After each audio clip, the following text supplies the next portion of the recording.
मैं मांगता तुमसे मेरे प्यारे, वो चीज मुझको जरूर देना।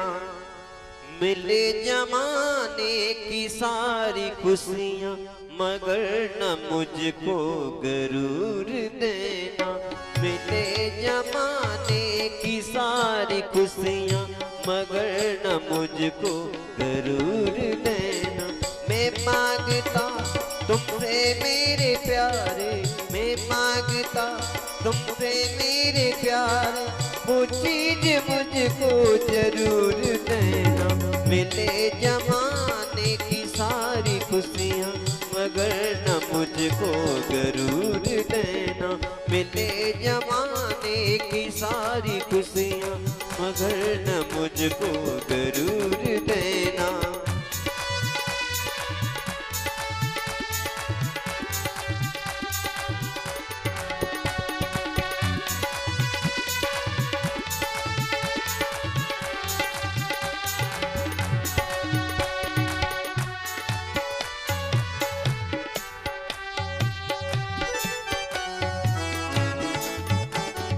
न देना चाहे कुबेर का धन, मगर सलीका सहूर देना, मगर सलीका सहूर देना। न देना चाहे कुबेर का धन, मगर सलीका सहूर देना। उठा के सर जी सकूं जहाँ में, तू इतनी इज्जत जरूर देना। उठा के सर जी सकूं जहाँ में, तू इतनी इज्जत जरूर देना।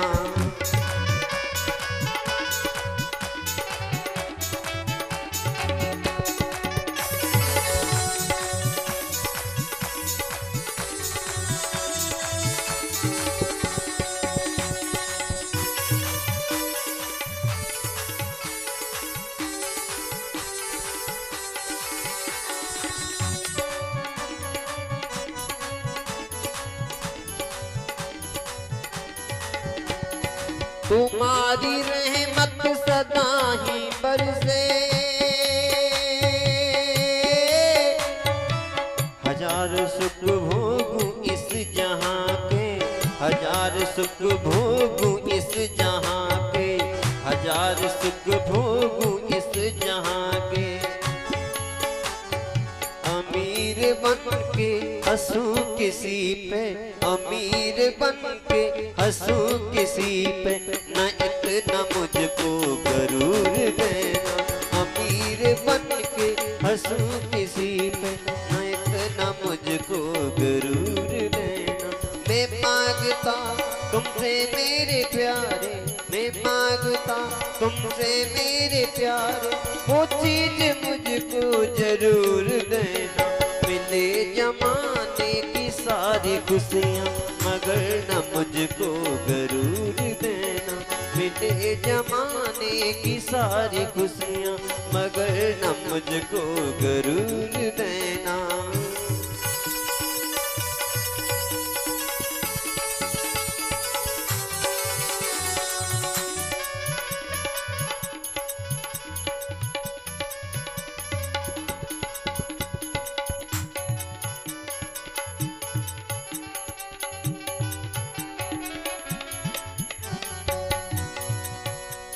न पैर कोई न दिल में नफरत, नजर न आए कहीं बुराई, नजर न आए कहीं बुराई। हर दिल में तू ही तूने दिखाई, हर दिल में तू ही तूने दिखाई। नजर को मेरी वो नूर देना, हर दिल में तू ही दिखाई। नजर को मेरी वो नूर देना। मैं मांगता तुमसे मेरे प्यारे, मैं मांगता तुमसे मेरे प्यारे, वो चीज मुझको जरूर देना। मिले जमाने की सारी खुशियाँ मगर न मुझको गरूर देना। मिले जमाने की सारी खुशियाँ, मगर न मुझको गरूर देना। मिले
मम वाचमिमां प्रशुतां सञ्जीवयत्यखिलशक्तिधर स्वधाम्ना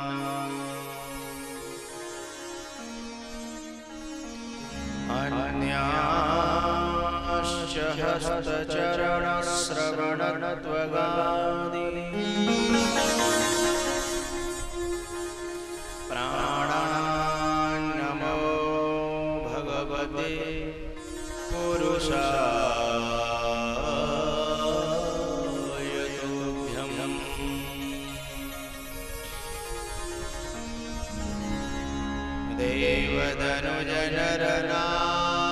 देवदनुजनरनागखग प्रेतपितर गन्धर्व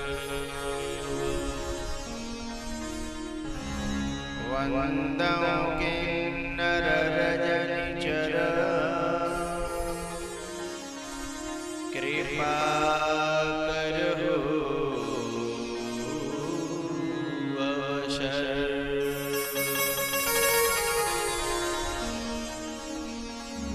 महावीर शरीर में तेज भरो मन संयम बुद्धि निकायना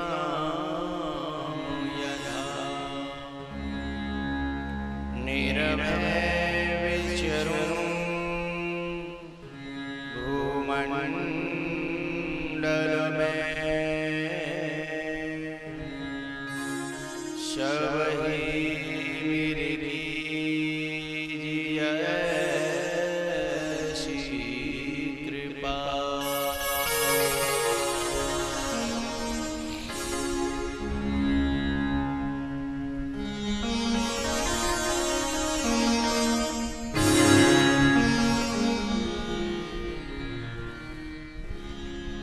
अनंत श्री विभूषित जगत अर्चनीय वंदनीय प्रातः स्मरणीय श्री सद्गुरुदेव जी, सूक्ष्म जगत में विराजमान समस्त देवगण सिद्धजन योगी जन, जगत की अधिष्ठात्री देवी माँ, दृश्य अदृश्य रूप में विराजमान परमात्मा स्वरूप समस्त संत भगवन, आदरणीय विप्र समाज विद्वत जन, दूर दूर से आए हुए मेरे सभी प्यारे रसिक श्रोता जन, लाडली बेटियां, पूज्य माताएं और भी ज्ञात अज्ञात मेरा समस्त प्रिय श्रोता समाज, आप सबको भगवत भाव से बार बार प्रणाम करता हूँ। आओ भगवान नाम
जो न होत जग जन्म भरत को, जो न होत जग जन्म भरत को, जो न होत जग जन्म भरत को, जो न होत जग जन्म भरत को, सकल धर्म धुर धरनी धरत को,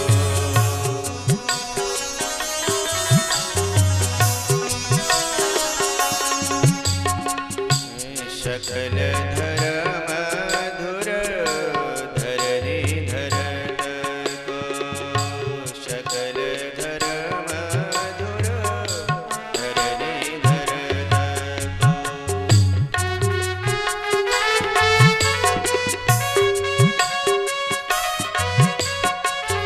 सुमिरत भरत है प्रेम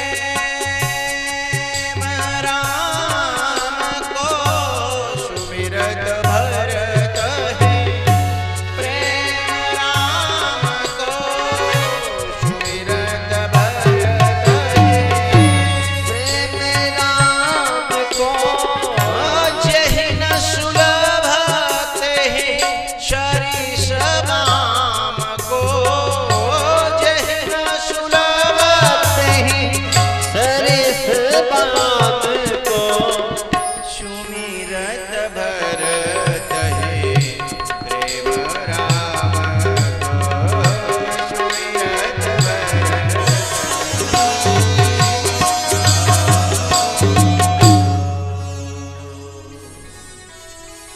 सुमिरत भरत है प्रेम राम को, जेहि न सुलभ तेहि शरीष राम को।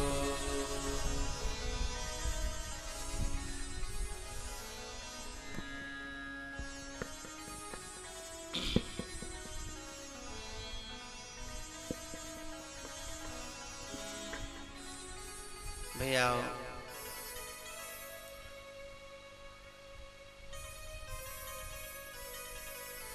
रोजाना जनक जी महाराज उन्हें रोक लेते हैं।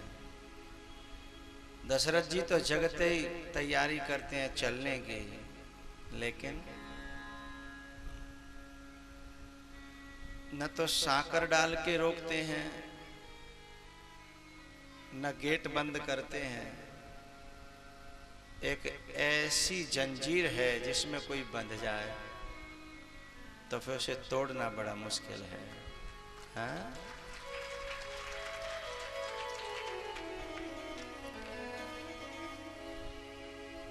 झीनी झीनी प्रेम की डोरी, मोह पे तोरी न छोरी जा, तोरी न छोरी जा, मोह पे तोरी न छोरी जा, झीनी झीनी प्रेम की डोरी, मोह पे तोरी न छोरी जा।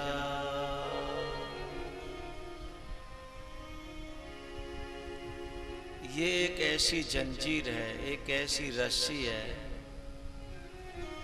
इसमें नरको बस करिबो कहा, नारायण बस हो। नरको बस करिबो कहा, नारायण बस हो। और ये रस्सी सबके पास होती है, लेकिन कोई इस रस्सी की कदर समझता है और कोई नहीं समझता है।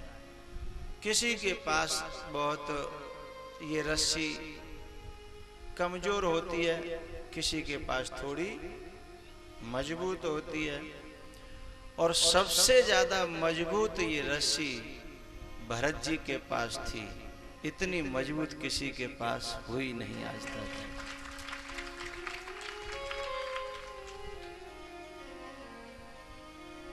ऐसी रस्सी प्रेम की।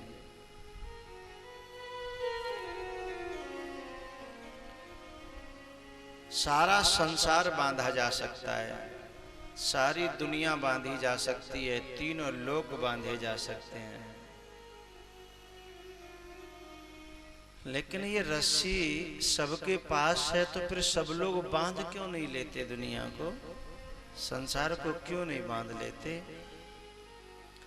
इस जिनके पास ये रस्सी है,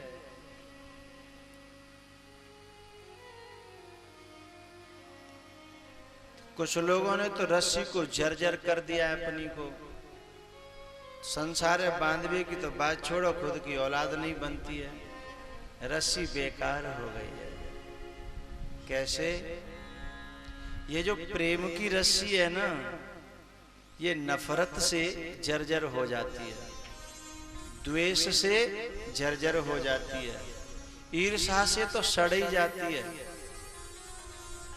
द्वेष, नफरत और ईर्ष्या से तो सड़ जाती है। भगवान सबको देता है, लेकिन बाद में कोई इसको और मजबूत कर लेता है और कोई इसको सड़ा देता है, गला देता है और बर्बाद कर देता है। तो जिनके जीवन में, हृदय में द्वेष, नफरत और ईर्ष्याएं हैं, वे अपनी औलाद को भी नहीं बांध सकते, औरों की तो बात छोड़ो।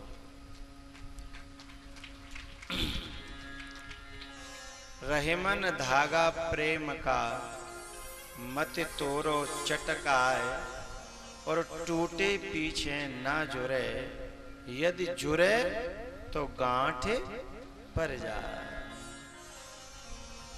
हाँ?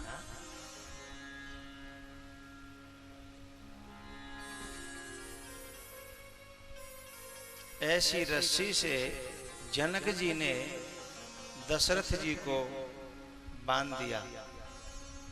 नहीं समझ आने में और 15 दिन बड़ा मुश्किल है।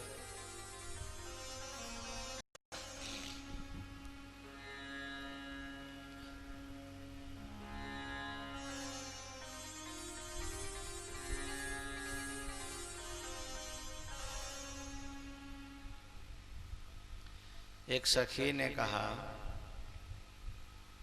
जनकपुर की ने, कितने सौभाग्यशाली हैं ये जनक जिन्हें ऐसा समधी मिला। कितने सौभाग्यशाली हैं ये जनक जिन्हें ऐसा दामाद मिला। कितने सौभाग्यशाली हैं जनक जिन्हें सीता जैसी बेटी मिली। दूसरी बोली, कितना सौभाग्यशाली है वो दशरथ, उन्हें हमारे जनक जैसा समधी मिला। हैं? वो कम सौभाग्यशाली है क्या? कितने सौभाग्यशाली हैं वो दशरथ, हैं, जिन्हें राम जैसा बेटा मिला, और कितने सौभाग्यशाली हैं वे दशरथ, जिन्हें हमारी सीता जैसी बहू मिली। हैं? वो हमारा शुक्रिया अदा करें जनकपुर वालों का कि हम जैसे हमारे राजा हैं ना, ऐसे उन्हें समधी मिले। हैं? जानकी, जानते जानकी क्या है? सुंदरता कहूँ सुंदर करई, सुंदरता कहूँ सुंदर करई। आखिर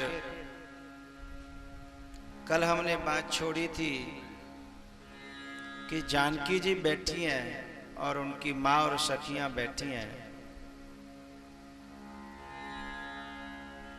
उसमें से बात तो पज पड़ी थी कि भरत तत्व इनमें कितना मात्रा में होता है। तो फिर मैंने इस धरती की सारी बच्चियों की बात कही कि इनमें भरत तत्व बहुत ज्यादा मात्रा में होता है, इसीलिए ये विध्वंस नहीं करती हैं, ये हमेशा सृजनात्मक इनका स्वभाव है, वृद्धि का स्वभाव है। इसलिए बच्चियां गुड़िया खरीदती हैं और पुरुष क्या खरीदता? मोमा उंगरिया चौं कर रहे हो भाई, मेमा घोड़ा दबा रहे हो तुम लोग हैं। ऊपर को करा क्या करो, हवाई फायर किया करो। हाँ तो बच्चा जो है वो बंदूक खरीदता है। उनमें लखन तत्व ज्यादा रहता है। आपस में सखियां सीता जी बात कर रही हैं कि मैं तुम्हारे संग खेली कूदी बड़ी हुई, हम तुम लड़े झगड़े सब काम भये। और सीता जी तो कह रही हैं कि कोई गलती भई हो तो क्षमा करना, लेकिन सखियां अपनी अपनी बात याद कर रही हैं। ऐसे रहती थी, ऐसे बोलती थी, इतनी अच्छी थी। और कोई कोई तो ये बात याद कर रही है कि मैं इससे लड़ती थी लेकिन ये मुझसे कभी लड़ी नहीं, मैं इससे नाराज होती थी, ये मुझसे कभी नाराज नहीं हुई, लेकिन अब मैं कौन से लड़ूंगी, अब मैं किससे नाराज होंगी। नाराज हो जाने के लिए मनाने वाला तो चाहिए। हा? यदि हम नाराज हो, मनाने वाला ना हो, तो नाराजगी बेकार चली जाती है। नाराज हुए और कुछ हुआ ही नहीं, फिर बेकार चली जाती है।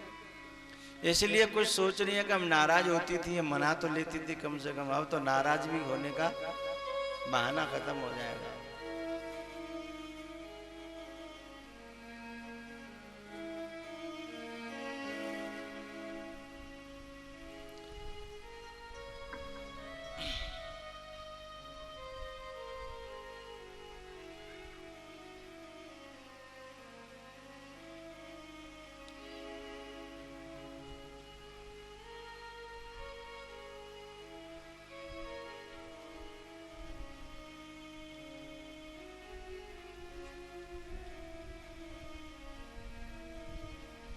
एक पंक्ति है, कहानी है दुनिया हकीकत नहीं है, यहाँ एक पल को भी राहत नहीं है, न हो तेरा आंचल, न हो तेरा आंचल तो फिर इस जहां में, न हो तेरा आंचल तो फिर इस जहां में कहीं आंसुओं की हिफाजत नहीं है।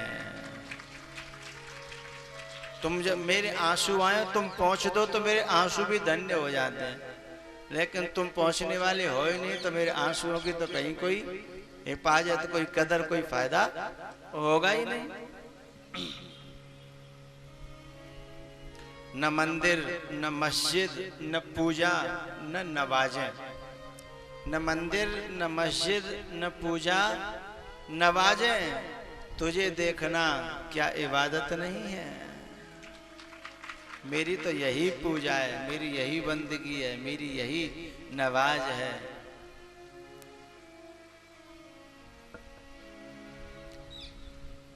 सीता जी माँ को ढांढस बंधाती हैं, माँ मुझे ऐसा आशीर्वाद दे कि मैं जहाँ जा रही हूँ अपने कर्तव्य में सफल हो जाऊं।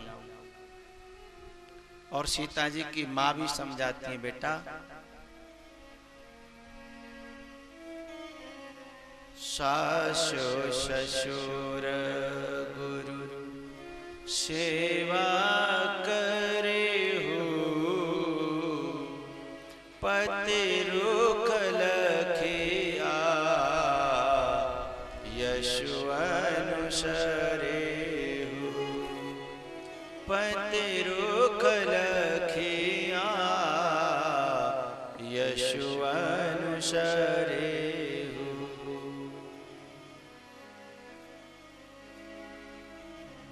सीता जी की मैया उससे गले लिपट करके रोती हैं, सब सखियां भी मिल करके रोती हैं। आखिर में सीता जी अपने पिताजी के पास गई और गले से लिपट करके खूब रोई।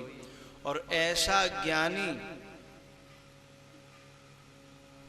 जिसके यहाँ सुखदेव आते हैं प्रमाण पत्र पाने के लिए, और उसकी भी आंखों में आंसू आ जाते हैं।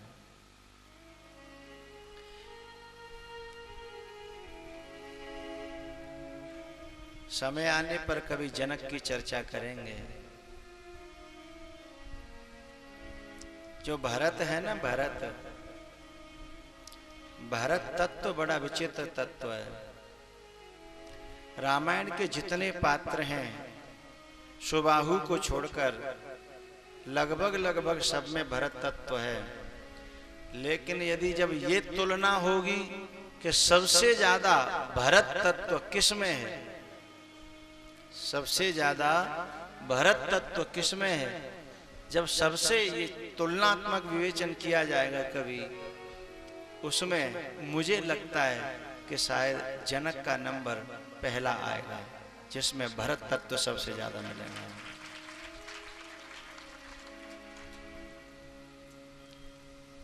क्यों? जोग भोग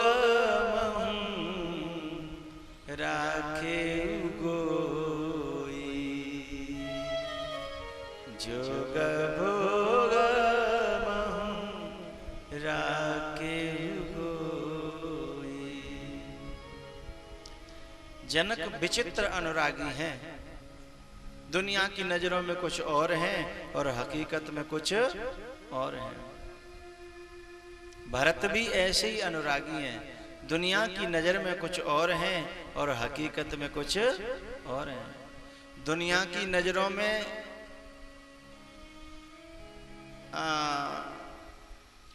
चित्रकूट पर जो राम और भरत मिले हैं, इस मिलन से पहले दुनिया की नजरों में भरत से बुरा कोई इंसान नहीं है।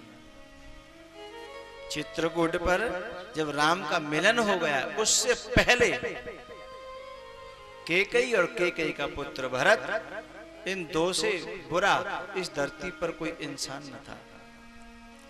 यहां तक कि लक्ष्मण जी की नजर में भी, औरों की तो बात छोड़ो, केवट बेवट तो बेचारे चलो, हाँ, यहां तक कि लक्ष्मण की नजर में भी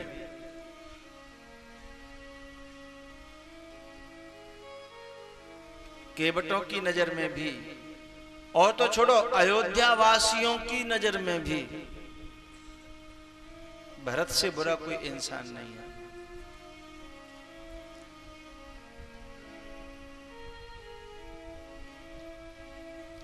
लेकिन हकीकत में भरत क्या है, ये राम का वनवास न होता तो ये बात समझ में आती ही नहीं। चित्रकूट का मिलन न होता तो ये बात समझ में आती ही नहीं।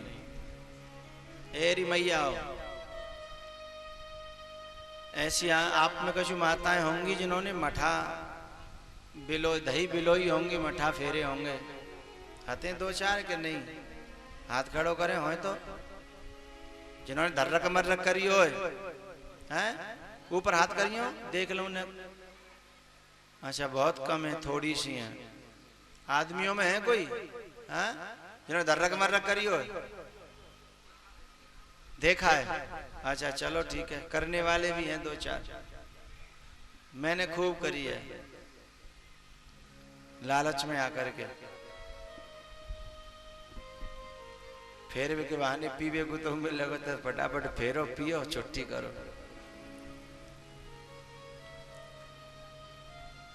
तो जिन्होंने दूध को निकाला है गाय के नीचे से, गरम करके जमाया है, फिर दही बिलोई है, वो समझेंगे मेरी बात को अच्छी तरह।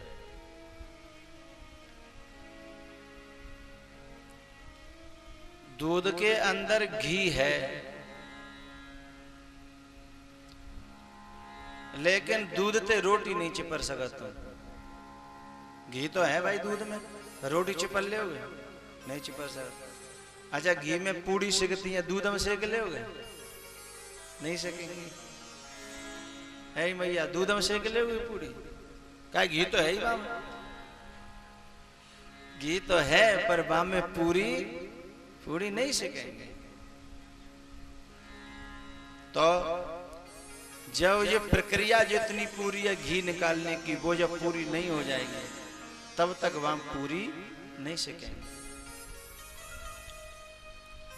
तो ऐसे ही भरत में जो प्रेम तत्व है,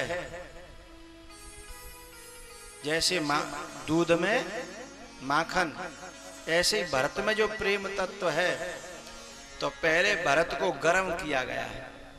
भरत मानो एक दूध है, पहले गर्म किया गया, खूब तपाया गया। कितनी तपाई हुई।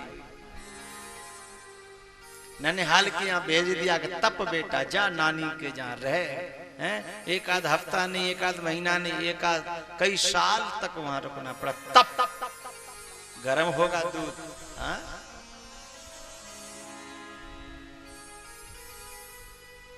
फिर उसे जमाया गया, फिर उसमें रई डाली गई केकई नाम की। हाँ, फिर चोटें दी गई, 1 मिनट के लिए स्थिर नहीं होने दिया गया। हाँ? और जितनी कर्री चोटें दी जा सकती थी, उतनी कर्री चोटें ठोकरें दी गई भरत में। तब जाकर के निकल पाया कि इसके अंदर कितना गहरा प्रेम छुपा था, कितना माखन, कितना घी, कितनी चिकनाई। कौन निकाल पाता वैसे? यदि ये घटनाएं न होती तो कौन समझ पाता कि भरत इतना प्रेमी है।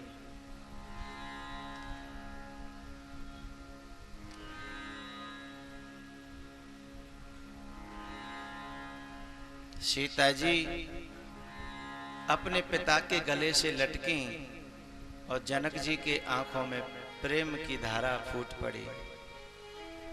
अज्ञानियों की नजर में ये मोह है और साधकों की नजर में ये प्रेम है, ये भक्ति है, ये भाव है।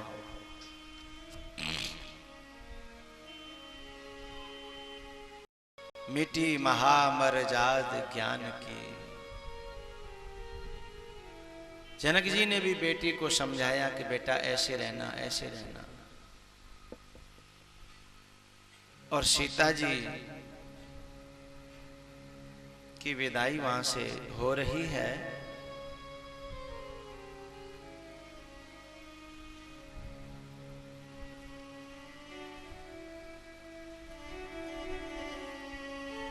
मैं गुड़िया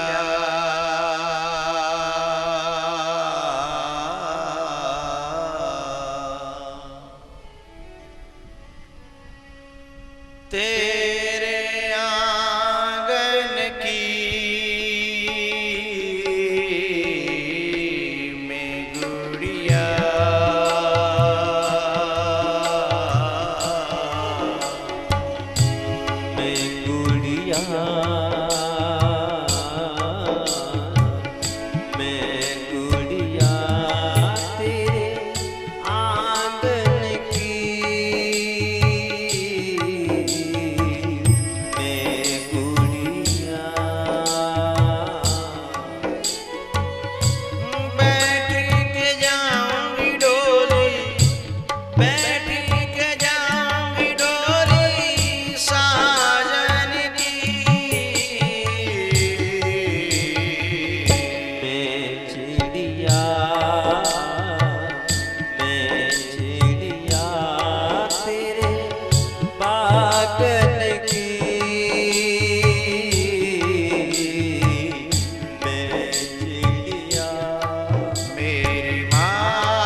कहार मेरी डोली उठा के कर दो विदा मुझको सगुन गीत गा के।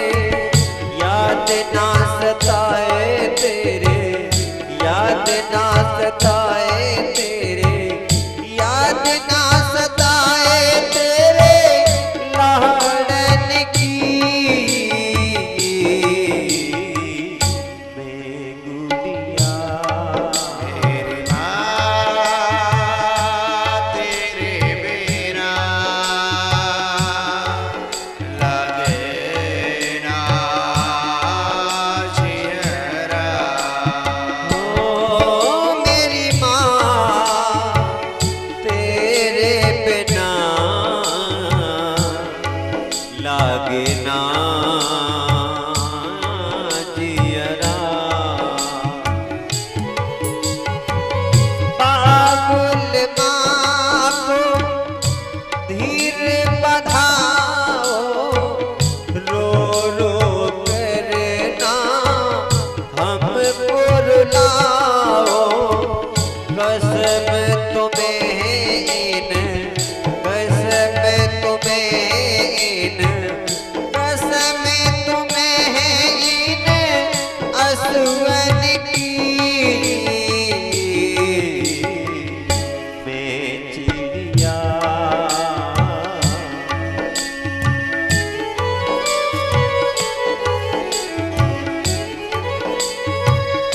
अपने पिता की परम पहेली बचपन में सखी यन संग खेली।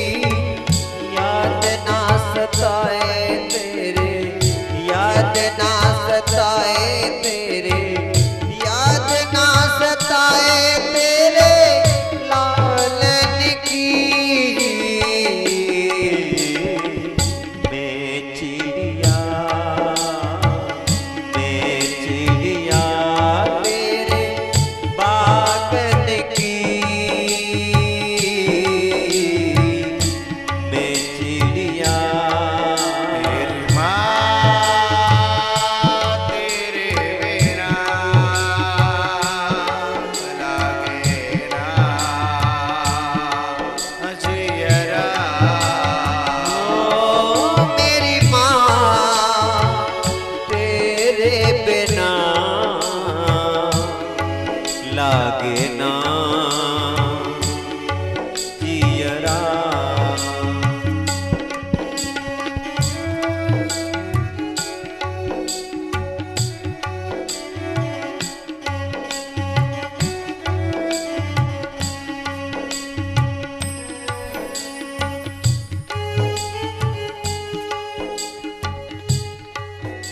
जनक जी महाराज अपनी बच्ची को छोड़ नहीं पा रहे, डोली तक गए हैं। डोली जब चलने लगी, जनक साथ साथ चलने लगे। लोगों ने कहा तुम तो समझदार हो, तुम ही ऐसा करोगे तो औरों का क्या होगा, तुम तो कम से कम समझाने वाले हो। लेकिन जनक जी के धीरता भाग गई और मन का प्रेम खींचता ही चला जा रहा है। अच्छी बच्चियां होती हैं ना, उनके लिए केवल बाप ही नहीं रोता, पूरा घर ही नहीं, पूरा गांव रोता है, पूरा मोहल्ला रोता है, क्योंकि वो सबकी सखी बन जाती है, सबकी सेवा करती है, सबकी बात मानती है, वो सबका दिल जीत लेती है प्रेम से, सबका मन जीत लेती है।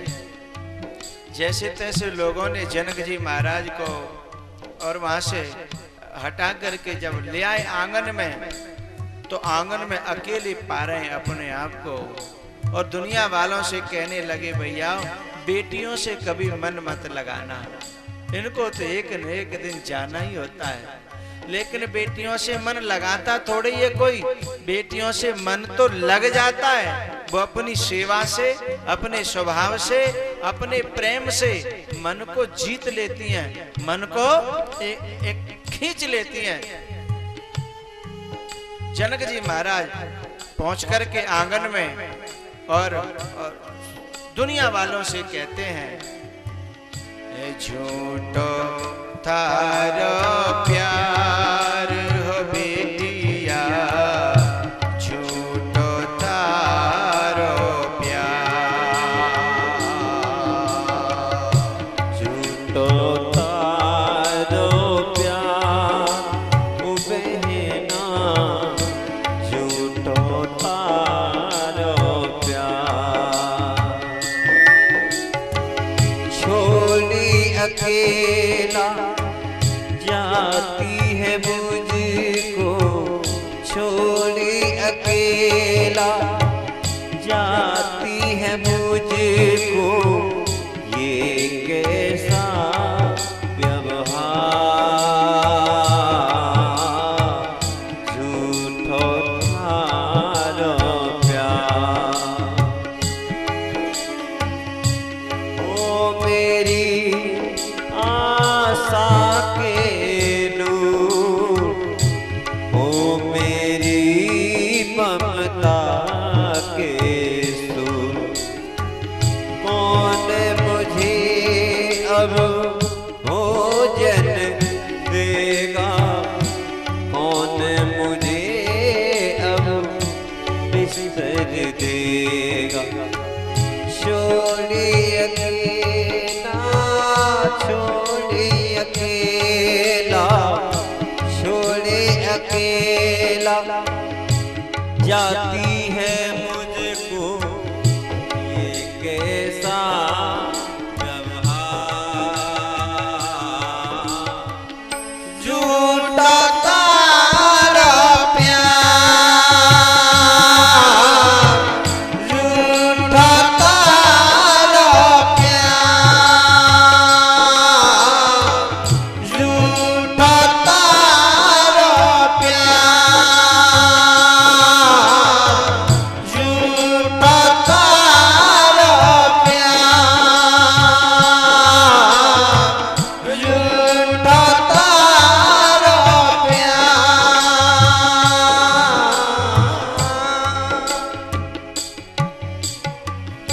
झूठो तारो प्यार ओ बहना,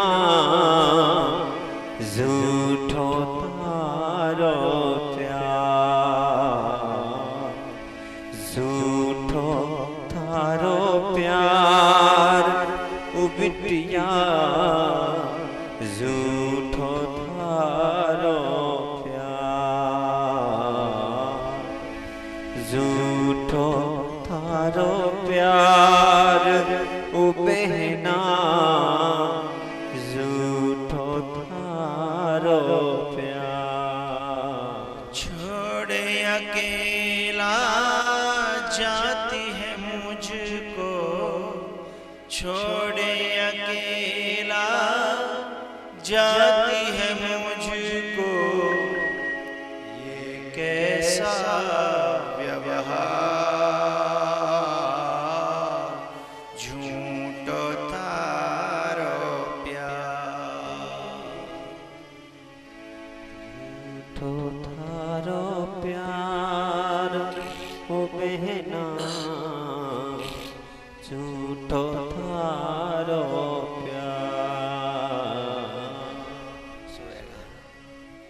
बाप प्यासा नहीं रहेगा, और बच्चे 4 हों न, लड़के 4 हों, तो भी बाप को पानी मिले मिले न मिले। बाप यदि दुखी होगा तो बच्ची चैन से सोएगी नहीं, बच्ची खुश हो नहीं सकती। लेकिन बच्ची बालक जो बाप दुखी हो चाहे सुखी हो, उसे अपने खेलने से फुर्सत ही नहीं है।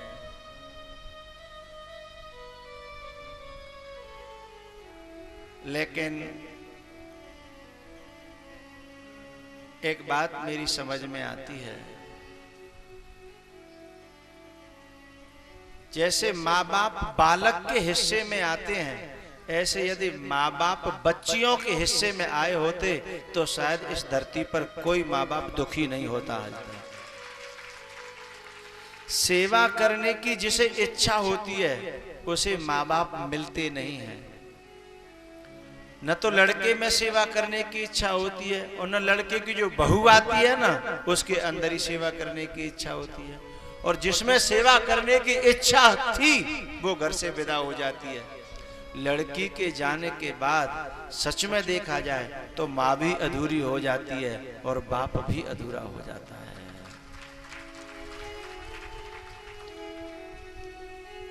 बच्चियों की परमात्मा से और विधाता से एक ही शिकायत है कि हम एक ही घर में जन्मी, एक ही पेट में जन्मी, एक ही जगह हमने खाया, फिर इस घर से हमारा अधिकार क्यों छीन लिया गया? जब उस बच्चे की माँ है तो ये मेरी भी तो माँ है। इस बालक का अधिकार, मेरे भैया का अधिकार पूरा तो मेरा अधिकार अधूरा क्यों? और ये शिकायत मुझे बहुत अच्छी लगती है, होनी ही चाहिए। मुझे माँ से गिला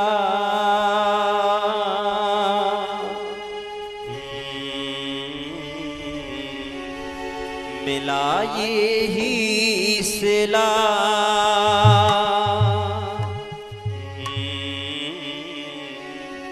बेटियां क्यों पराई हैं, बेटियां क्यों पराई हैं, मेरी माँ बेटियां क्यों पराई हैं।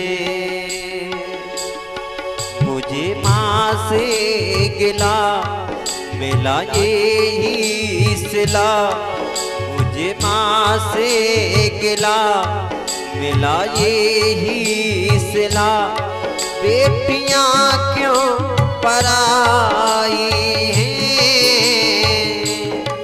बेटियां क्यों पराई हैं, मेरी माँ बेटियां क्यों पराई हैं।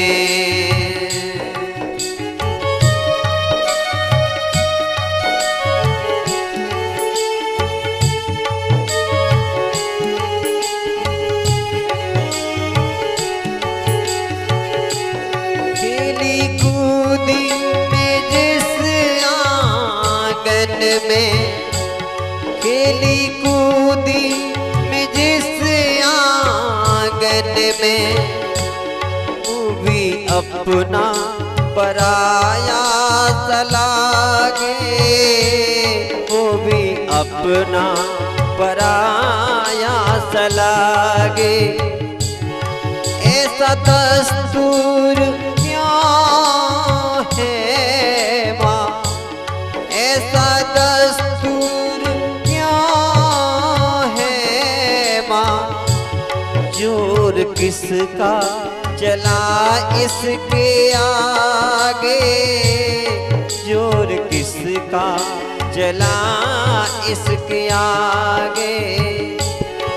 माँ तू मुझको बता माँ हुई क्या खता, माँ तू मुझको बता माँ हुई क्या खता, ये कैसी बेदारी है,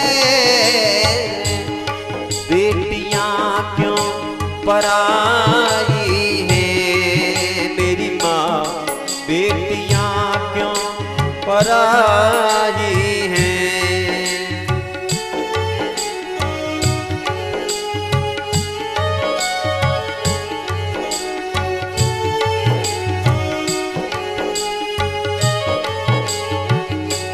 अब तो जाना पड़ेगा मुझको, दूर रहना पड़ेगा सबसे, दूर रहना पड़ेगा सबसे। मेरी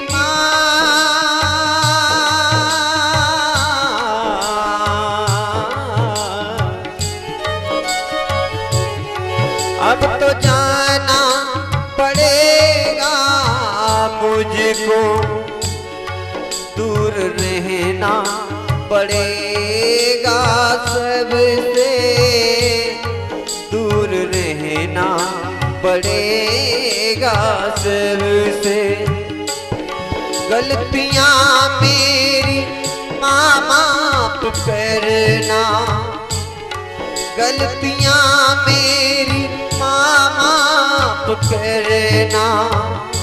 बिछोड़ा सहना पड़ेगा सबसे, बिछोड़ा सहना पड़ेगा सबसे।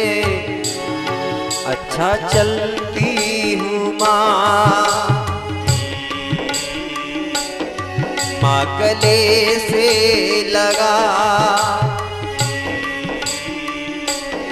अच्छा चलती हूँ माँ गले से लगा।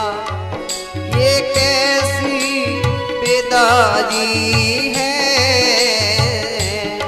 बेटियां क्यों पराई हैं मेरी माँ, बेटियां क्यों पराई हैं।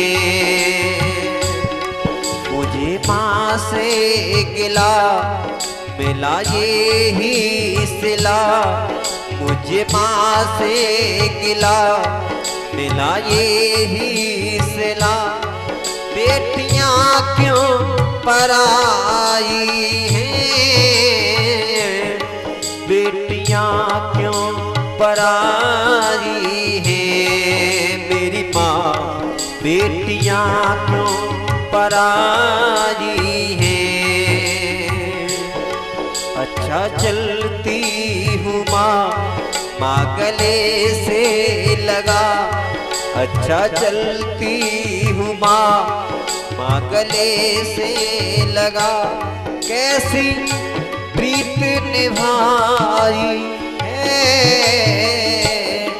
बेटियां क्यों पराई हैं मेरी माँ, बेटियां क्यों पराई हैं मेरी माँ, बेटियां क्यों पराई हैं।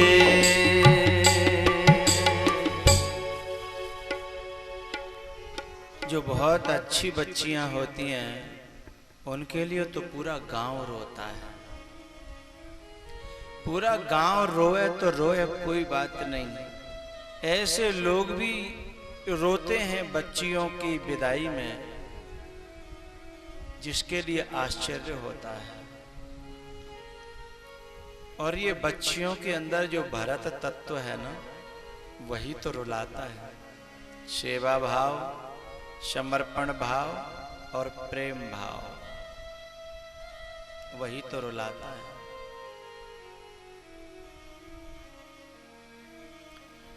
जब बच्ची विदा होती है, बाप रोए तो चलेगा, माँ रोए, सखियां रोए, बहन रोए तो चलेगा, लेकिन एक व्यक्ति ऐसा भी रोता है जो जिंदगी भर लड़ता था, उसका भाई।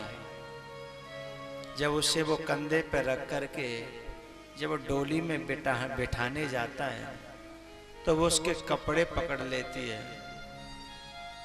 उसके कुर्ते को पकड़ लेती है और वो जबरदस्ती पटकता तो है, लेकिन उसकी आंखों में भी बहुत पानी होता है।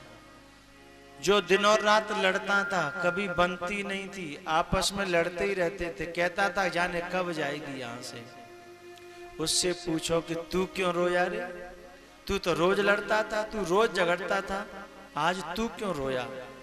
तब वो कहता है कि मैं लड़ता जरूर था, ये मुझसे लड़ती जरूर थी, लेकिन सेवा भी बहुत करती थी।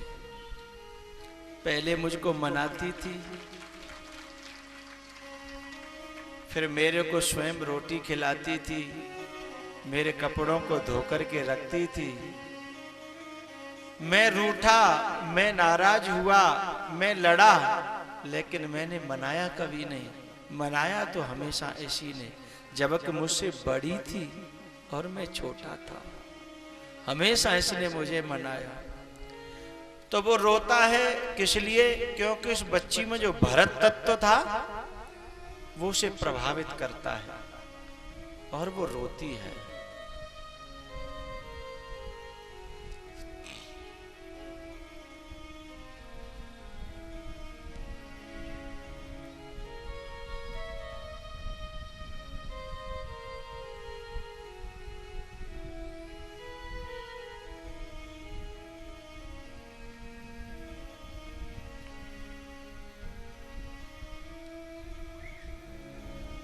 ये प्रेम,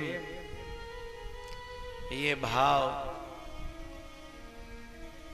जिन जिनको गॉड गिफ्ट प्राप्त है उन्हें परमात्मा के रास्ते में जरूर चलना चाहिए, क्योंकि इस भाव के कारण इस रास्ते पर बहुत जल्दी बढ़ा जा सकता है।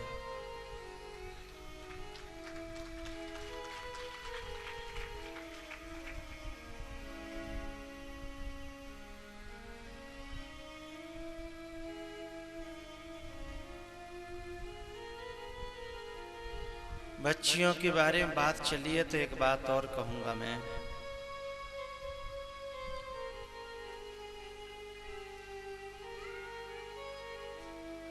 इस देश की जो बच्चियां हैं उनके लिए जब आप लोग वर देखते हो तो वो ये नहीं कहती हैं कि पैसे वाला देखना, वो ये नहीं कहती हैं कि बड़ी बिल्डिंग देखना। इतना समर्पित होती हैं कि मेरे पिताजी जहाँ करेंगे वहाँ अच्छा ही होगा, जहाँ बांधेंगे वहीं मैं बंधी रहूंगी जिंदगी भर। कितना बड़ा समर्पण होता है। हर परिस्थिति में जिंदगी को काटने के लिए आप में बहुत से ऐसे लोग होते हैं, होंगे ही, कि जिनको किसी दूसरी जगह पे 2 रात के लिए भी जाएं तो नींद नहीं आती है। 2 रात को कहीं बाहर रहना पड़े तो नींद नहीं आती है, जल्दी से जल्दी घर भागने की कोशिश करते हैं।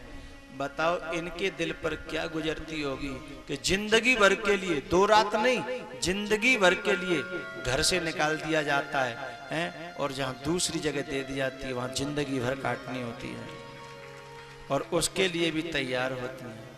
उसमें भी ये नहीं बोलती हैं, जब इनकी जिंदगी का फैसला हो रहा होता है, कोई पूछेगा तुम्हारी शादी है, तुम देख लो, लड़के को देख लो। अरे हम का देखें, हमारे तो पापा हैं, हमारी मम्मी है, चाचा ताऊ हैं, वे जाने, वे जहां डाल देंगे। लेकिन ऐसी समर्पित बच्चियों के साथ में भी जो माँ बाप धोखा करते हैं, धोखा करने का मेरा मतलब है शराबियों के लिए शादी कर देते हैं, जुआरियों के लिए शादी करते हैं, लड़ने झगड़ने वाले लड़कों के लिए शादी कर देते हैं। ये मैं धोखा ही मानता हूँ। इतनी समर्पित बच्ची को और शराबी के हाथों में दे देना, इससे ज्यादा बुरा कर्म और इस धरती पर उस बच्ची के साथ में क्या हो सकता है, बताइए साहब। ये बच्चियां तो ये कहती हैं झोंपड़ी में रह लेंगी, रूखी सूखी खा लेंगी, लेकिन कम से कम आदमी तो इंसान होना चाहिए। शराबी आदमी को इंसान कहना दोष होता है। शराबी आदमी इंसान नहीं होता। इंसानियत बेच देगा तभी शराबी बन पाएगा।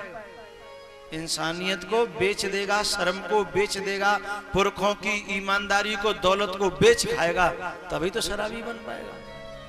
और ऐसों के लिए जो अपनी बच्ची को, अपनी गैया को, अपनी बछिया को, अपने दिल के टुकड़े को जो व्यक्ति किसी लालच में आकर के दे देते हैं, उन्हें वो बच्ची कभी क्षमा नहीं करती। और मैं तो यहाँ तक कहता हूँ उस बाप को बाप कहने का अधिकार नहीं है कभी भी साहब, बाप कहने का अधिकार नहीं।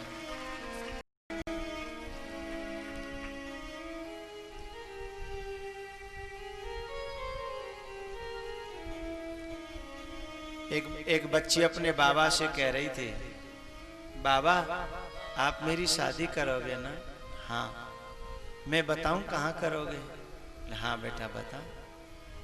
बोले मेरी शादी ऐसी जगह करना बाबा, ऐसी जगह मेरी शादी मत करना जहां आपको सीढ़ियां चढ़ करके और मेरे ससुर से ऊपर निगाह उठा करके बात करनी पड़े और वो ऊपर से तुम्हें नीचे निगाह करके देखे।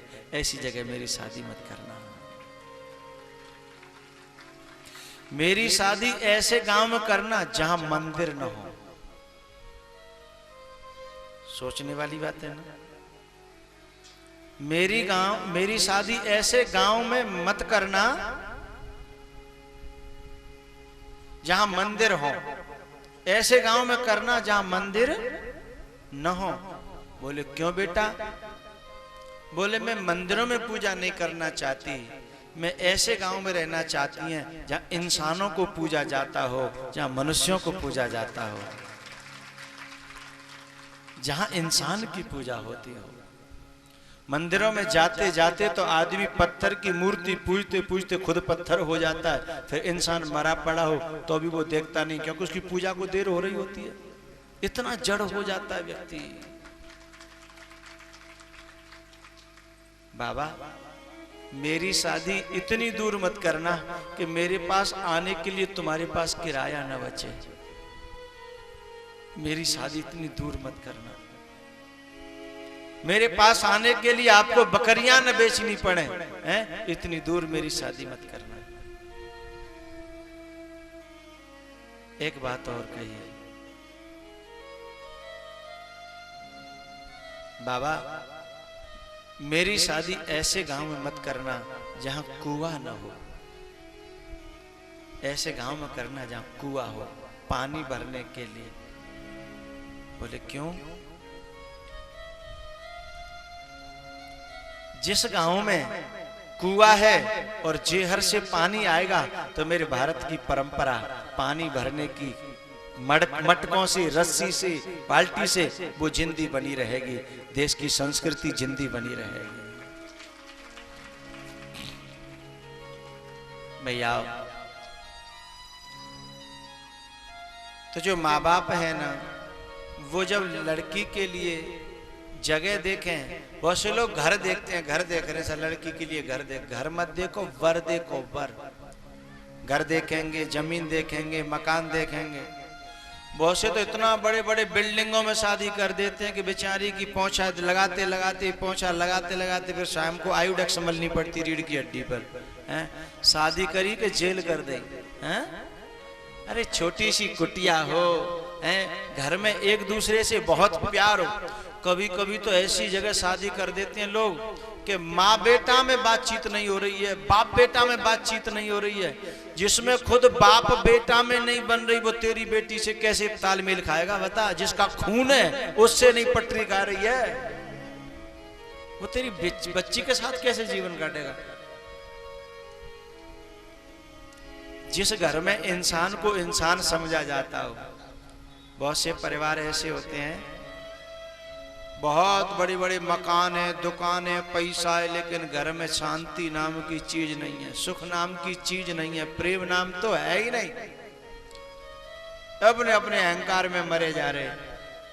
उस घर को मैं मकान तो कह सकता हूँ, घर नहीं कह सकता, परिवार नहीं कह सकता, उसे जेल कहता हूँ। जीती जागती जेल है, जिसमें दम घुटता है, जिसमें घुसने में कभी कभी ऐसे घरों, मेरा भी कभी कभी नौता हो जाता है तो मैं कहता हूँ भैया 2 रोटी दे तो दे दे, नहीं मोज जाते चलन दे। चूंकि भाई आलाल सुनाना शुरू कर देते हैं अपनी, हैं? मेरो बाप न्यो, मेरो बाप न्यो, मेरो बाप न्यो। और बेटा गया तो बाप आएगा जी छोरा न्यो, जे छोरा न्यो, जे छोरा न्यो। 2 रोटी खवाते हैं, 4 निकाल लेते हैं मुंह में, तो सुना सुना के सुना सुना। कुछ घर ऐसे भी होते हैं जिनमें हम 2 घंटे के लिए, 1 घंटे के लिए जाएं, लेकिन मन होता है क्या? जी करता है यहीं बस जाए, हिल मिल सारा जन्म बिताए, हिल मिल सारा जन्म बिताए। जी करता है यहीं बस जाए, हिल मिल सारा जन्म बिताए, हिल मिल सारा जन्म बिताए। किसी किसी परिवार में जाकर इतना अच्छा लगता है, पैसा नहीं है, कोठी नहीं है, एक छोटी सी झुपड़िया है, एक छोटा सा कमरा बना रखा है, लेकिन गाय बंधी है, माँ बाप बेटा भैया बहन, इतना प्यार, इतना प्यार। और कोई साधु आ जाए तो सब सेवा में लग जाते हैं। गए तो पूरा घर उछल पड़ा खुशी के मारे, हैं? संत आए, संत आए, संत आए, गुरुजी आ गए, सब सेवा में लग पड़े। अब बताओ वहां से जाने का मन होगा? और सब एक दूसरे से बहुत प्यार करते हों, फिर वो झोंपड़ी मैं तो कहता हूं द्वारका से कम नहीं है, अयोध्या से कम नहीं है, काशी से कम नहीं है वो झोपड़ी। वहीं सारे तीर्थ हैं।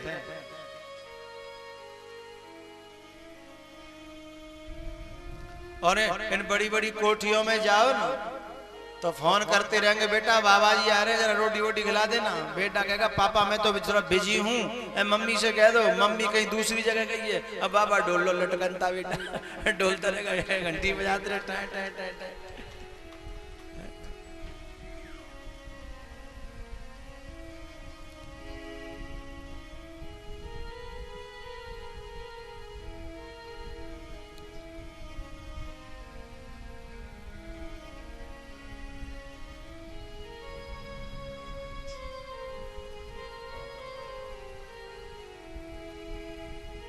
भैया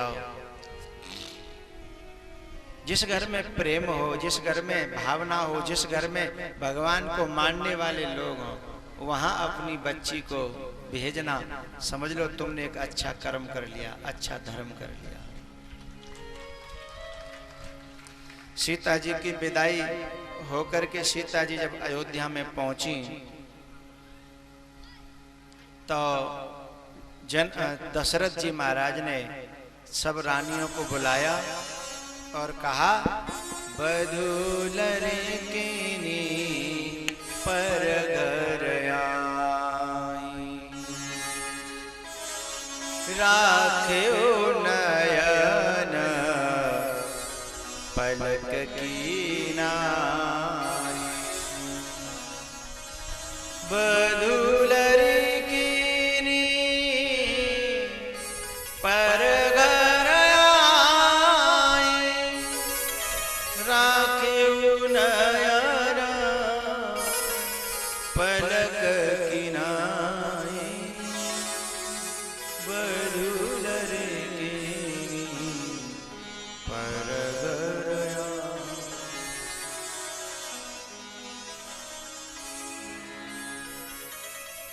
दशरथ जी ने कहा, अरे कौशल्या, हे सुमित्रा कैकेयी,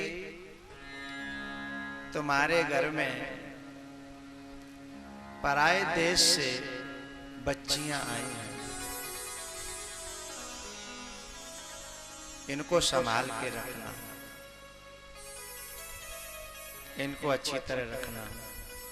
राख्यो नयन पलक की नाई।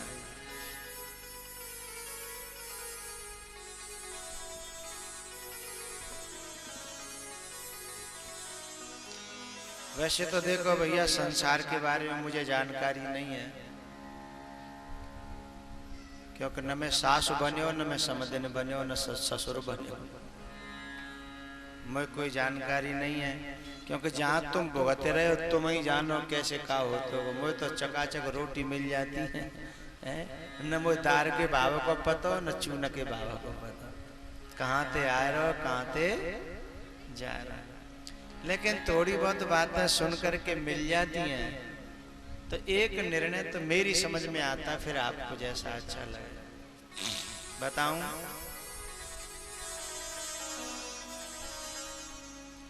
दुनिया की बातों में ज्यादा मत घुलना मिलना, तुम्हारा परिवार जैसे सुखी रहे उस काम को करना। कभी कभी दुनिया के चक्कर में हम वो करते हैं जो न हमको पसंद है, न हमारी बहू को पसंद है, और न हमारे छोरा को पसंद है। हमें वो करना पड़ता है, कहीं दुनिया ऐसे न कहे, दुनिया वैसे न कहे, दुनिया यूं न कहे। यदि इसके चक्कर में बने रहे तो जिंदगी में कभी कलेश खत्म नहीं होगा।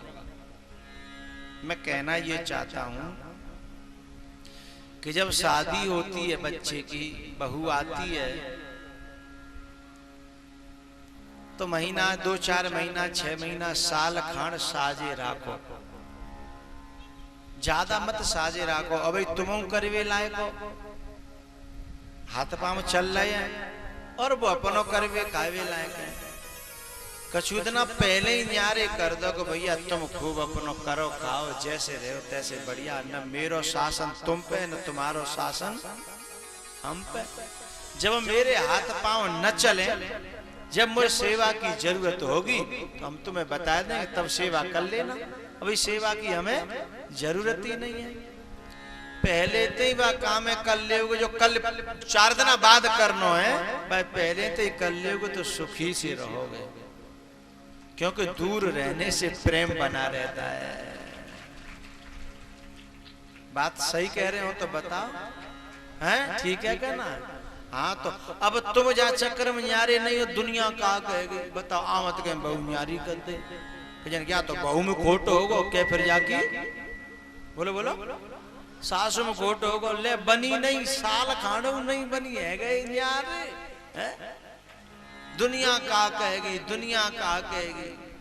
अब दुनिया के चक्कर में भीतर भीतर बन नहीं ना, पर खचेर रहे हैं, देख खचेर रहे हैं, गाड़ी खिंचेर रही है, हैं खींच रही है, पर क्या करें दुनिया का कहेगी। और भैया सबसे बड़ा रोग क्या कहेंगे लोग, जा रोग मिटाओ, हैं जा रोग खत्म करो, मस्ती से अपनी बहू जा में खुश रहे, अपनो बेटा जा में खुश रहे, हैं बस बाका में करो, मस्ती से रहो।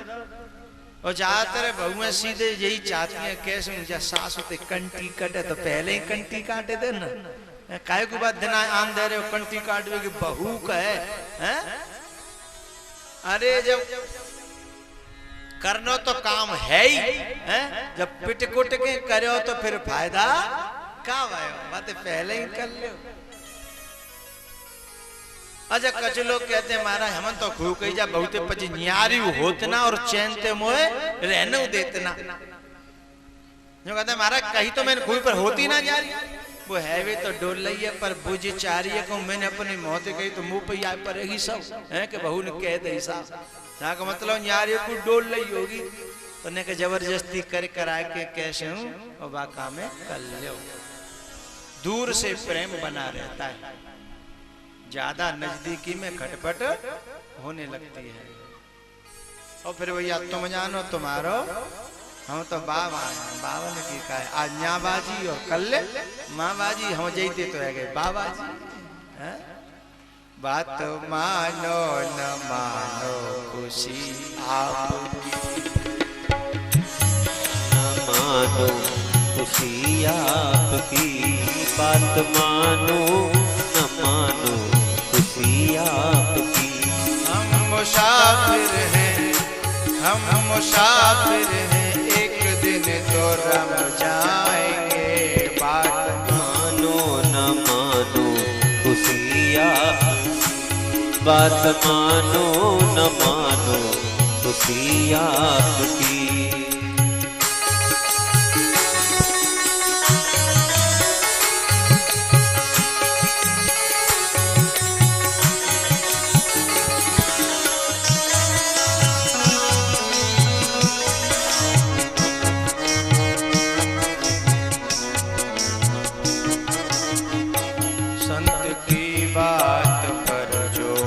चल जाएंगे, संत की बात पर जो भी चल जाएंगे, वो अमर नाम दुनिया में कर जाएंगे, अमर नाम दुनिया में कर जाएंगे।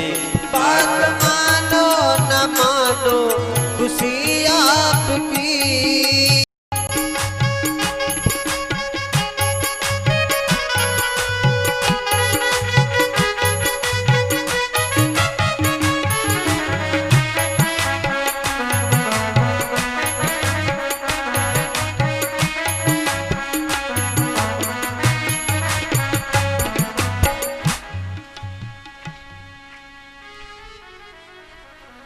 बात मानो न मानो खुशी आपकी।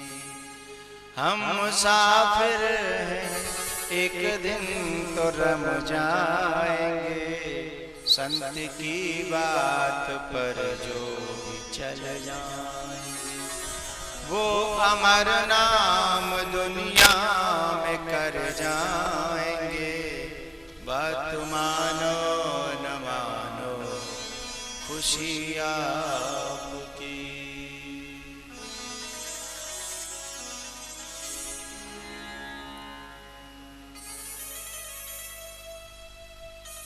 तीनों रानियों ने चारों बहुओं को बहुत प्यार से रखा, लेकिन इतना प्यार भी ठीक नहीं है कि नजर लग जाए। इतना प्यार से रखा कि पूरी अयोध्या को नजर ही लग गई। इतना प्यार कि देवताओं तक की नजर लग गई कि इतना ही प्यार इनमें बना रहा तो फिर हमारा तो काम गड़बड़ हो जाएगा। देवताओं ने सोचा, इसलिए जिनके प्यार में कहूं न कहूं ने कहा तो गड़बड़ होनी, षड्यंत्र शुरू हो गया। क्यों षड्यंत्र शुरू हो गया? क्योंकि जो भुट्टियां थी ना, भुट्टियां मक्का की, मां के ऊपर के परत हट गए। मां के ऊपर के ये जो प्रेम गुप्त रहना चाहिए था, वो प्रेम बाहर प्रकट होने लगा। चारों तरफ, अरे साहब इतनी अच्छी बहू है, इतनी अच्छी सास, इतने अच्छे ससुर, इतना अच्छा परिवार, इतना प्रेम, सहने ही नहीं हुआ।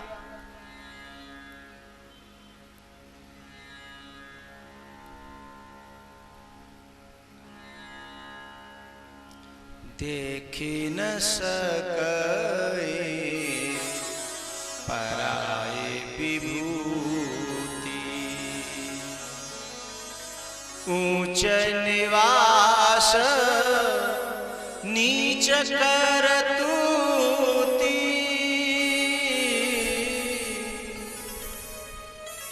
देखी न सके पराए विभूति। गला काम नहीं कर, खा डाला। देख न सके पराए विभूति, अपना काम बनता। आगे मत बोलो, हम समझ गए तुम्हारी भाषा है। उन्हीं में तो तुम्हें देवता लोग। अयोध्या में भले ही आग लगे, पर राम जी का वनवास होना चाहिए, क्योंकि रावण तभी मरेगा और हमारी जान तभी बचेगी। तो दूसरे के घर में यदि प्यार प्रीति बनी रही तो फिर हमारी बादशाही कैसे चलेगी? हैं? दूसरे में फूट पड़े आपस में, तभी तो हमारी पंचायत करवे जाएंगे हम। फिर हमने जब दूसरे के घर में प्यार बने रहे तो फिर हमारी पंचायत कैसे होगी? फिर हम सरपंच कैसे बनेंगे? है फूट डालना, प्रेम को तोड़ना।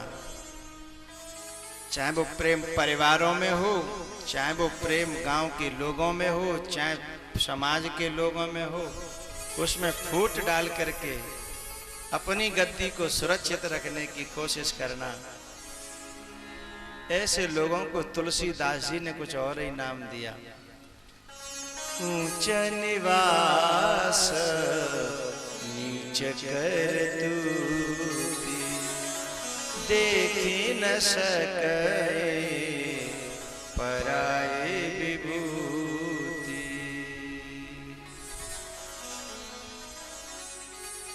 कोई कोई गांव में ऐसे ऐसे लोग बसते हैं, भैया भैया में फूट पार के रखें, परिवार परिवार में, कुटुंब कुटुंब में, सब में फूट पार के रखते हैं और स्वयं पंच बने रहते हैं। उन्हीं के बारे में तो तुलसीदास जी कह रहे हैं। और वे कभी नहीं चाहते कि इन घरों में आपस में बने, पर आते इसीलिए, दिखाते इसलिए कि हम तो भैया तुम्हारा एक आ कराए हुए आए, हम तो तुम्हें सोच रहे कि एक आ जाए, बढ़िया पंचायत करवे जाए। लेकिन पंचायत ऐसी करते हैं कि चले तो ज्यादा 10 दिन चले, बाकी बात फूट तो पर नहीं चाहिए, नहीं फिर पंच को कर, हमें को बुलाओ पंचायत करवे के लिए।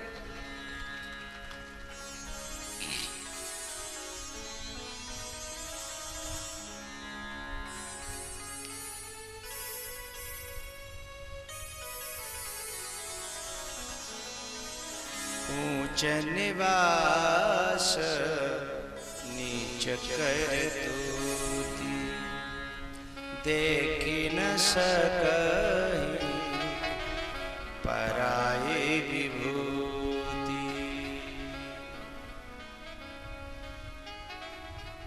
भैया इधर राजा दशरथ के मन में आया कि जुब पद जुबराज राम कहूँ दे जीवन जन्म लाहु की न ले पद जुबराज राम कहूँ दे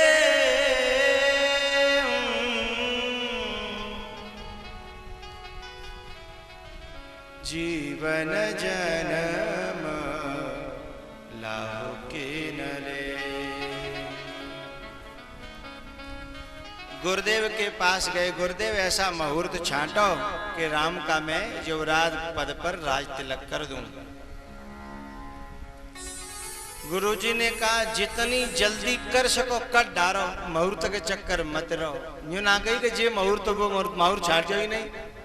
उन्होंने कही जितनी जल्दी जहां तक हम कर सको कर दो, नहीं तो क्योंकि उनको तो पता था कि ऊपर विघ्न चालू हो चुका है, ग्रह दशा खराब आ रही है, 7.5 आने वाली है, मूड खराब होने वाला लोगों को की अभी जा रही है। तो इसलिए उन्होंने कहा कि जल्दी जितनी है सके कर दो।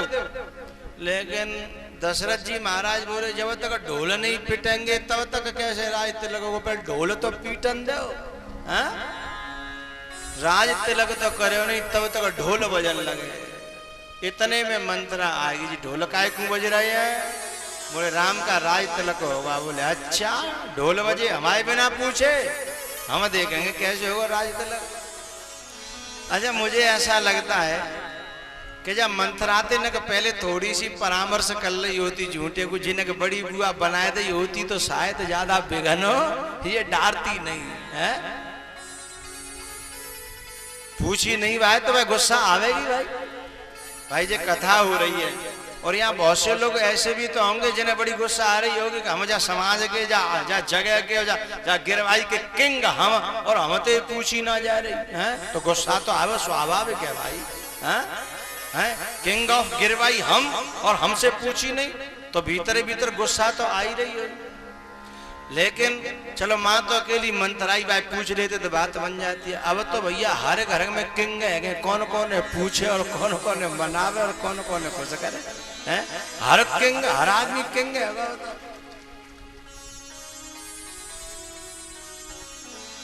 लेकिन फिर भी समझदार लोग होते हैं ना, करते तो वही है जो करना है, लेकिन वैसे लोगों को थोड़ा थोड़ा सा पूछ लेते हैं कि भाई देखो जी कर रहे हैं, भाई देखो जी कर रहे हैं। बस भाई में खुश हो जाता किसी लोगों तो बस पूछ ली और कहा है भाई में फूल के लट्टू है गए हमें पूछी साहब।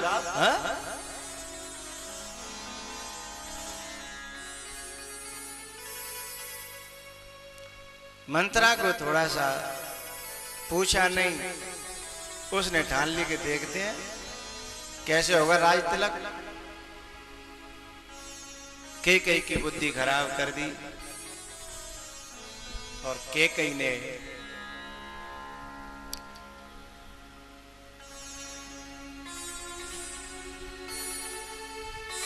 ने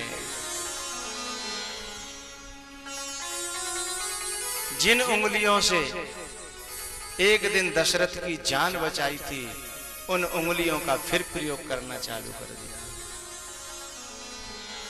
2 उंगलियों से दशरथ की जान बचाई, लेकिन कैकई ने कहा कि मैं जिन 2 उंगलियों से जान बचाना जानती हूं, मैं उन्हीं 2 उंगलियों से जान को खींचना भी जानती हूं।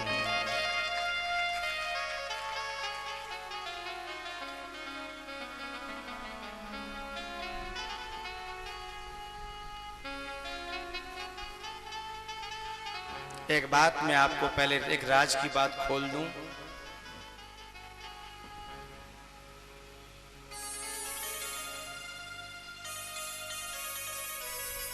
कैकई कोप भवन में जब गई और दशरथ जी शाम को लौट करके पहुंचे, यदि उसे रामराज से घृणा होती पहले कैकई को और रामराज की इच्छा न होती कैकई को, तो दशरथ जी एक बात नहीं कहते कैकई से।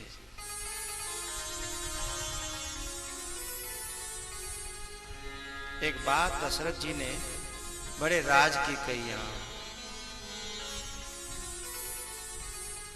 शाम को जब पहुंचे तो कहा, भामिन भयउ तोर मन भावा। के कही तेरे मन का काम हो गया। इसका मतलब यह है कि केकई के मन में राम को राजा बनाने की बात थी, और केकई ने कईयों बार दशरथ से कहा होगा, तभी तो दशरथ जी ने कहा भयउ तोर मन भावा, तेरे मन का हो रहा है।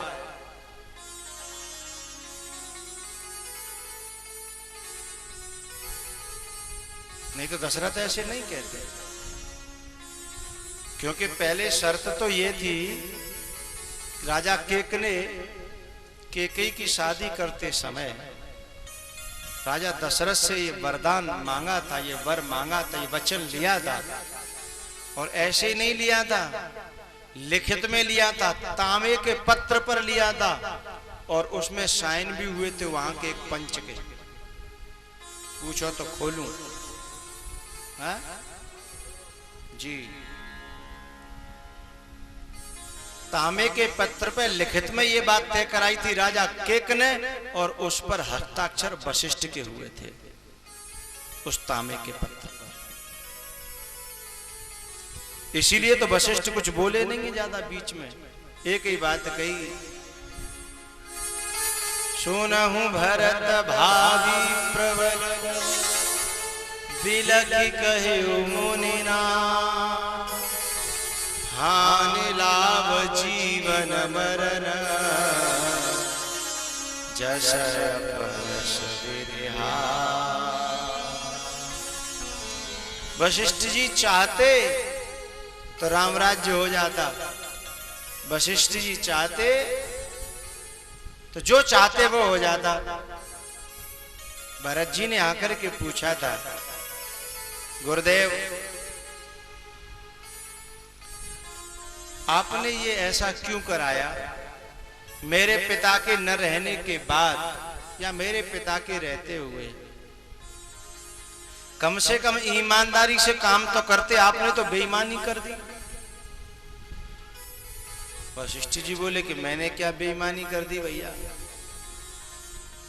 बोले वरदान मांगे गए थे कि पहला वरदान था भरत को राज तिलक, और दूसरा वरदान था राम को 14 वर्ष का वनवास।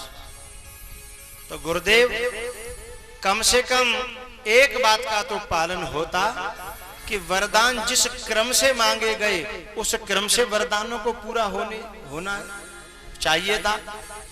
केकई ने ये वरदान तो नहीं मांगा था कि वनवास आज ही होना चाहिए, ये तो नहीं मांगा था कि वरदान को कि वनवास जो है इतनी तारीख को इतनी तिथि को हो जाना चाहिए।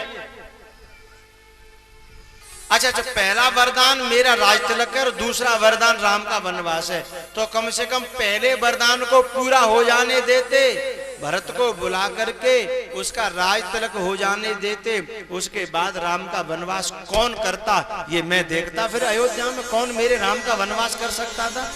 मेरा राज तिलक तो होने देते, मुझे बुला तो लेते, मेरे पहले वरदान को तो पूरा करते। लेकिन आपको तो डर था कि भरत आ गया तो सारा मामला गड़बड़ हो जाएगा, भरत के आने से पहले राम को। और गुरुदेव आप यहां सबसे श्रेष्ठ और उच्च पद पर बैठे हुए थे।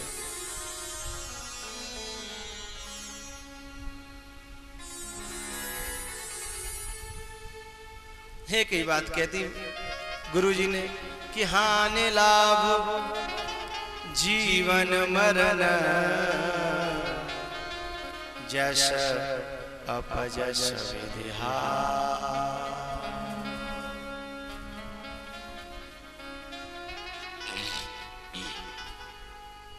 भैया क्योंकि जो ताम्र पत्र पर जो साइन हुए ना वो उसमें वशिष्ठ जी सम्मिलित थे। लेकिन मैं आपको एक बात और खोल दूं,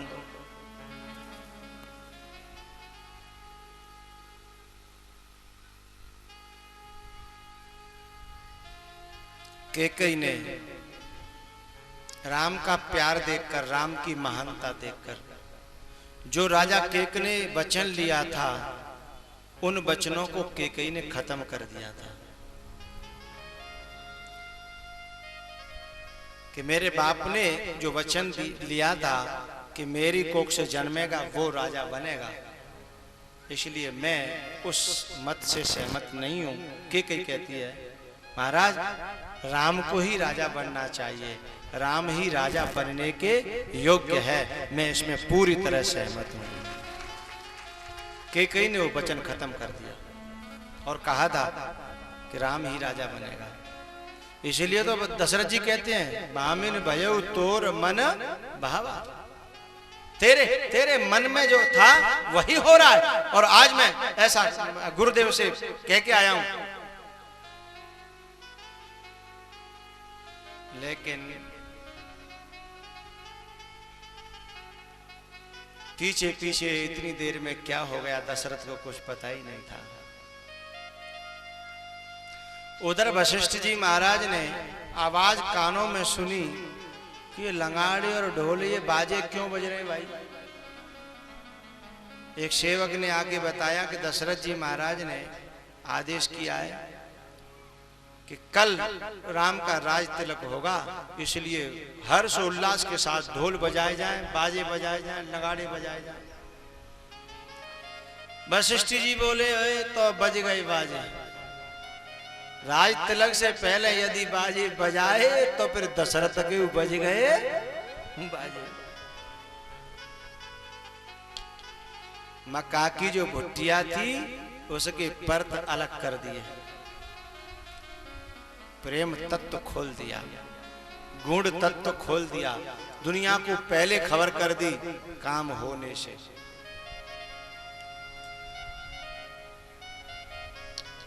अब देखो ज्यादा तो नहीं कहना चाहिए मुझे, पर एक बात मन में आ ही रही है, कह ही देता हूं। अभी जो हमारी भारत में जो सर्जिकल ऑपरेशन हुआ उसका अनाउंस पहले हो गया होता, सीमा पर जो अभी ऑपरेशन हुआ, जो हमारी सेना ने किया, पहले से कह दिया होता कि हमारा हवाई जहाज ऐसे जाएगा, फिर वहां सैनिक उतरेंगे, फिर ऐसे उन कैंपों को उड़ाएंगे, तो क्या वो ऑपरेशन हो पाता? बोलो बोलो। हाँ, तो मुझे लगता है कि दशरथ जी महाराज,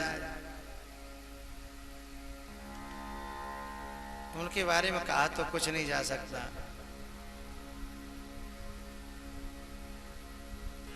वो पहले ही ढोल बजा रहे हैं, ढोल नहीं बजने चाहिए। ढोल तब बजाओ जब काम पूरा है जाए, फिर भजन दे ढोल का बजाओ। अब काऊ की जो दम हो सो कर ले, जहां जो कुछ हो सो करो।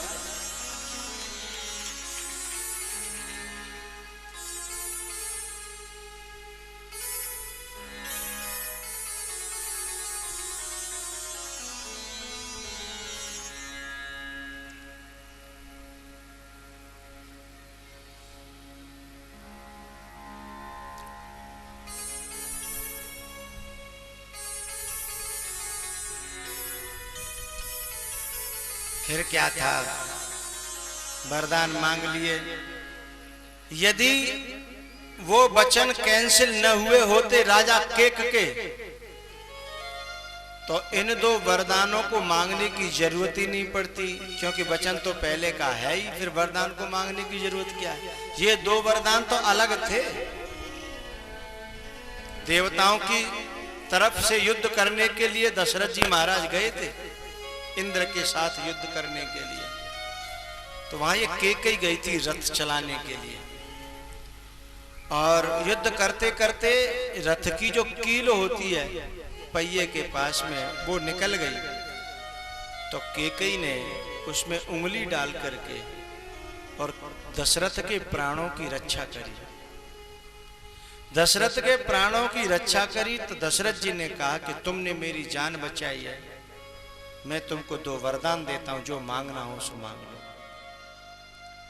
कैकेयी ने कहा कि अभी तो कोई जरूरत ना, अभी जब जरूरत पड़ेगी तब मांग लेंगे। ये वरदान उस समय के थे, लेकिन हकीकत में तो कैकेयी का बाप पहले ही वरदान मांग चुका है। तो जब पहला वरदान मांग चुका है और इसी चीज के लिए मांगा जा चुका है, तो फिर इन वरदानों को खर्च करने की जरूरत क्या थी? उन वरदान जो बाप के द्वारा जो वरदान मांगा गया था उसे कैकेयी ने कैंसिल कर दिया था। बोले कोई वो वचन नहीं है, राजा होंगे तो राम होंगे, इसलिए अपने मुख से वचन कैंसिल कर दिया था, इसलिए जिन वरदानों का प्रयोग किया। फिर ये तो बाकी रह गए थे। वैसे मैं आप सबसे एक निवेदन करूं,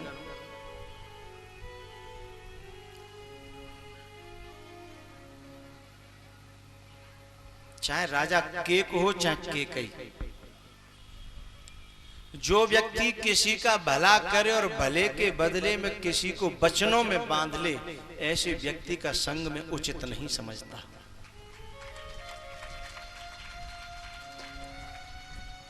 कैकेयी ने जब 2 अंगुली उसमें डाल दी और अपने दशरथ की जान बचाई, तो उसे कहना चाहिए था कि महाराज जाओ, मैंने कहा आपके लिए कोई वो कर दी, आप मेरा सिंदूर हो, आप मेरा सुहाग हो, सारी दुनिया आपकी रक्षा के लिए करवा चौथ का व्रत करती है और आप नहीं है तो मेरी क्या जिंदगी है। मैंने आपके साथ ऐसा करके कोई आप पे एहसान नहीं किया, मैंने अपने सुहाग को बचाया, ऐसा कहना चाहिए था कैकेयी को।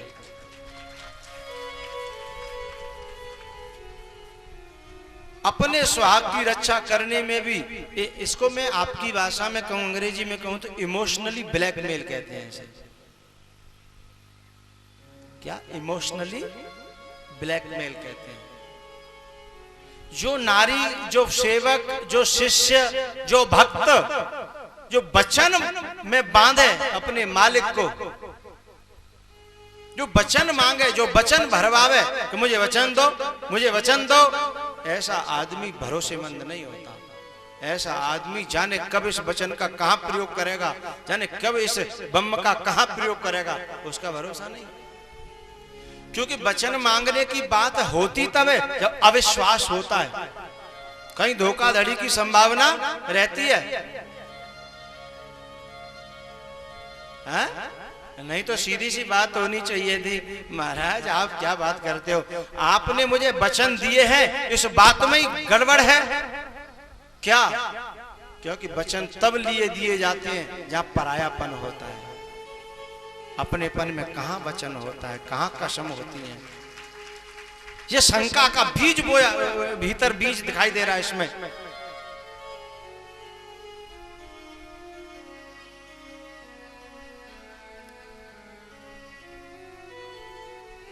वहां वचन नहीं होता साहब।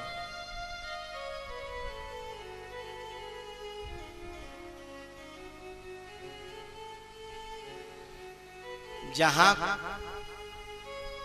बचा कुछ नहीं होता वहां वचन होता है। बचा कुछ न मेरा, हुआ सब तुम्हारा, हमारा तुम्हारा मिटा भेद सारा। एक बात और मन में आ रही है, तुम बोलो तो मैं कह ही दूं, वैसे मैं नहीं चाहता हूं कि ऐसा कहूं। बोलो बोलो।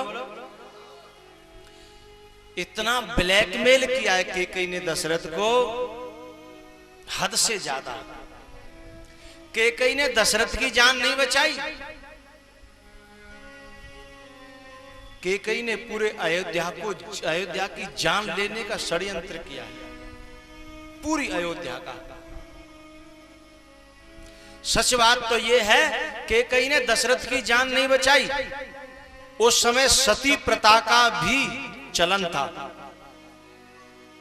जिसमें दशरथ जी का दाह संस्कार क्रिया हो रही थी ना, उस समय तीनों रानियां दशरथ के साथ सती होने के लिए चली। महाराज ने सुमित्रा और कौशल्या इन दोनों के चरणों को पकड़ करके कहा, क्या आप चाहती हो कि अयोध्या नष्ट हो जाए? कौशल्या ने कहा, बेटा तू ऐसा क्यों कहता है, हमें अपने कर्तव्य मार्ग पर जाने से क्यों तू हमारे कदमों को डगमगा रहा है? तब भरत जी ने कहा, भैया परदेश चले गए, बाप सुरपुर चला गया, एक तुम्हारी तो गोद है जिसमें कभी मेरा रोने का मन होगा तो मैं रो करके अपना दिल हल्का चला कर लूंगा। तुम भी यदि परलोक चली जाओगी तो उस अयोध्या में आप ही बताओ, ये भरत जी पाएगा क्या? कहां रोएगा अपना दुख और कौन पहुंचेगा मेरे आंसू? सुमित्रा और केकई नहीं, सुमित्रा और कौशल्या, इन दोनों को भरत ने यह कहकर के रोका कि जहां तुम पिताजी के साथ जाना चाहती हो, क्या वहां राम मिलेगा? अरे यहां थोड़ा इस दिन कलेश सहन कर लोगी, कष्ट सहन कर लोगी, तो कम से कम राम जी के दर्शन तो, उसकी आशा में मैं भी जीऊंगा और आप भी जियो। कौशल्या और सुमित्रा, इन दोनों को ये कह करके रोका। लेकिन जब केकई भी सती करने का ढोंग करने चली, सती होना होता तो वरदान क्यों मांगती? लेकिन समाज में जो प्रथा थी उसे दिखाने के लिए जब चलने लगी, तब भरत ने कहा था कि यहाँ पिता को कष्ट देने में कोई और बाकी कसर रह गई है, जो संग जाकर के ऊपर भी चैन से सोने और जीने नहीं देना चाहती हो? कोई बाकी कसर रह गई हो तो चली जा। यहां तो तुमने कोई कसर छोड़ी नहीं, यहां तो प्राण ले लिए, इससे ज्यादा और हो क्या सकता है, हैं? अब मरे मराए को भी कहीं मारने जा रही हो ऊपर, तो चली जाओ, कौन रोकता है तुम्हें? था तो तरीका रोकने का ही, लेकिन बड़ा विचित्र उल्टा तरीका था। कौशल्या को भी रोका, सुमित्रा को भी रोका केकई को भी, लेकिन जैसी केकई थी ना, उसी भाषा का प्रयोग किया। संसार में बहुत सारे ऐसे लोग होते हैं जो काम तो अच्छा कर रहे हैं, लेकिन उनकी भाषा इतनी टेढ़ी होती है, जो यहां भरत जी ने एक पंक्ति में दिखाया है। यहाँ कोई कसर रह गई है, यहाँ कोई कष्ट बाकी रह गया है, यहाँ कोई तुम्हें चोट पहुंचाना बाकी जो रह गया है, उसे देना हो तो चली जाओ। केकई वापस लौट आई, क्योंकि उसे जाना तो था ही नहीं, वापस लौट आई।